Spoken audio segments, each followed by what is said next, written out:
ಅಂಬಾನಿ, ಅದಾನಿ ಇದರಲ್ಲಿ ಯಾರ ಆಸ್ತಿ ಜಾಸ್ತಿ ಇದೆ ಗೊತ್ತಾ? ಮುಖೇಶ್ ಅಂಬಾನಿ ಅವರು ಎಂಜಿನಿಯರಿಂಗ್ ನ ಮುಗಿಸಿ 1981ರಲ್ಲಿ MBA ನ ಡ್ರಾಪ್ ಔಟ್ ಮಾಡಿ ಅವ್ರ ತಂದೆ ಜೊತೆ ಬಿಸ್ನೆಸ್ ಗೆ ಸೇರ್ಕೋತಾರೆ. ಸ್ಟಾರ್ಟಿಂಗ್ ಅಲ್ಲಿ ಇವರು ಗ್ರೌಂಡ್ ಲೆವೆಲ್ ಇಂದ ಕೆಲಸನ ಕಲಿಯಕ್ ಸ್ಟಾರ್ಟ್ ಮಾಡ್ತಾರೆ.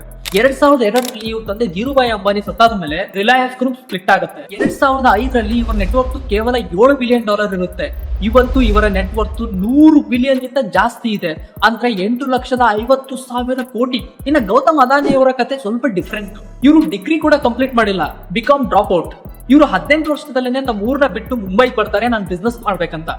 ಸ್ಟಾರ್ಟಿಂಗ್ ಅಲ್ಲಿ ಡೈಮಂಡ್ ಬಿಸ್ನೆಸ್ ಮಾಡ್ತಾರೆ, ಇಂಪೋರ್ಟ್ ಎಕ್ಸ್ಪೋರ್ಟ್ ಬಿಸ್ನೆಸ್ ನ ಮಾಡ್ತಾರೆ. ಹೀಗೆ ಒಂದೊಂದನ್ನ ಕಲಿತಾ ಇವತ್ತೇನು ಅಸೆಟ್ ಹೆವಿ ಬಿಸ್ನೆಸ್ ಇದಾವಲ್ಲ, ಏರ್ಪೋರ್ಟ್, ಬಂದರು, ಪವರ್, ಮೈನಿಂಗ್, ಸಿಮೆಂಟ್ ಬಿಸ್ನೆಸ್, ಇದೇ ರೀತಿ ಬೇರೆ ಬೇರೆ ಅಸೆಟ್ ಹೆವಿ ಬಿಸ್ನೆಸ್ ಗಳನ್ನ ಮಾಡ್ತಿದ್ದಾರೆ. ನಿಮಗೆ ಗೊತ್ತಿರಲಿ 2022ರಲ್ಲಿ ಜಗತ್ತಿನ 2ನೇ ಶ್ರೀಮಂತ ವ್ಯಕ್ತಿ ಕೂಡ ಆಗಿದ್ರು ಇವರು. ಬಟ್ ಈಗ ಇವರ ನೆಟ್ವರ್ತ್ $67 ಬಿಲಿಯನ್ ಇದೆ, ಅಂದ್ರೆ 5,50,000 ಕೋಟಿ.